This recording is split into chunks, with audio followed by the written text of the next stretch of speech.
Let's check in with meteorologist Thomas Patrick, who's tracking your first day of spring forecast. Good morning. Yeah, good morning, Tim, Channing, and everyone at home. This first day of spring, maybe not quite as warm as it was this past weekend because, boy, those last days of winter sure were great for the inland northwest. A bit more cloudy this morning, but it is keeping temperatures mild first thing before sunrise. 41 degrees in Spokane, still 37, though, in Coeur d'Alene, with a little bit of light rain that's slowly pushing its way in from the south. So we could see some scattered showers throughout the day. A little bit of a persistent band just hugging Highway 12 around the Blue Mountains in southeastern Washington.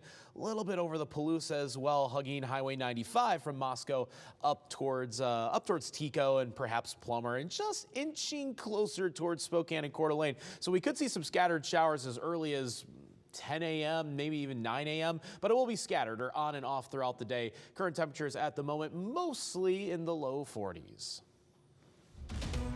For the 8th straight time, the Gonzaga men's team is headed to the Sweet 16. They beat Texas Christian University last night, 84-81. So now they move on to the Sweet 16, where they will face off against UCLA on Thursday in Las Vegas. That game is set to tip off at 6:45 p.m., and you can only watch it right here on KREM 2.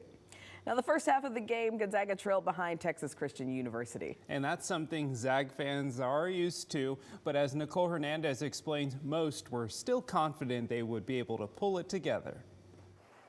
Well, there was something about section 104 right here that was just jam-packed with Gonzaga fans. But Travis and I were having this conversation at the very beginning of the game that we just couldn't hear the fans like we should have.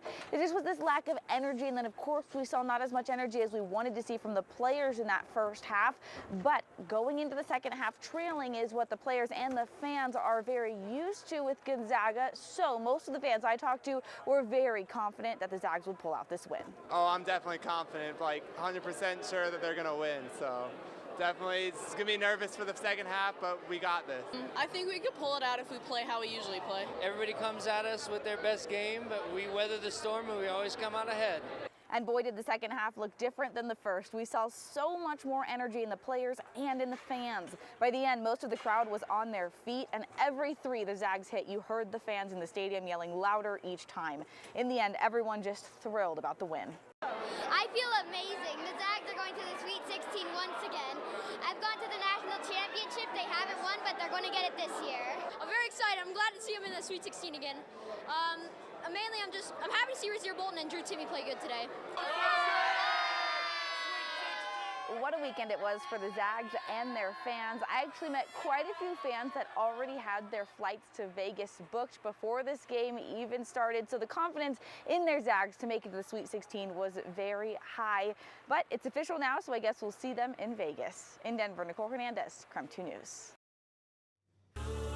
It's now 6:34. Let's take a look at your morning rush. More news in less time. Police shot and killed a man who took a hostage at a popular travel stop in Montana on Saturday. Law enforcement received a tip that two men suspected of an armed robbery in Idaho had been spotted at the St. Regis Travel Center.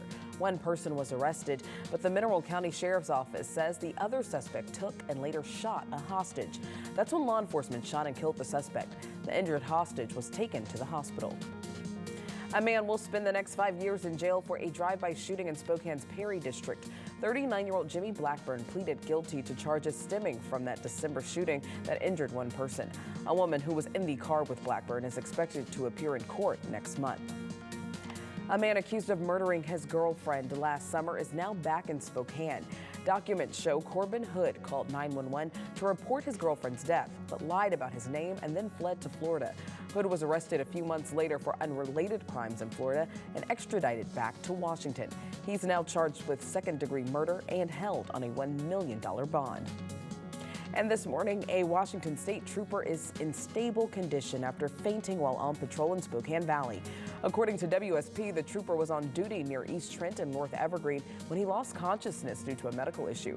Now, he was quickly taken to the hospital, and that's a look at your morning rush. 6:35, and we'll start with a live look over downtown Spokane. Just completely overcast. No variation in the sky coloration at the moment, but we're only about 20 minutes away from sunrise.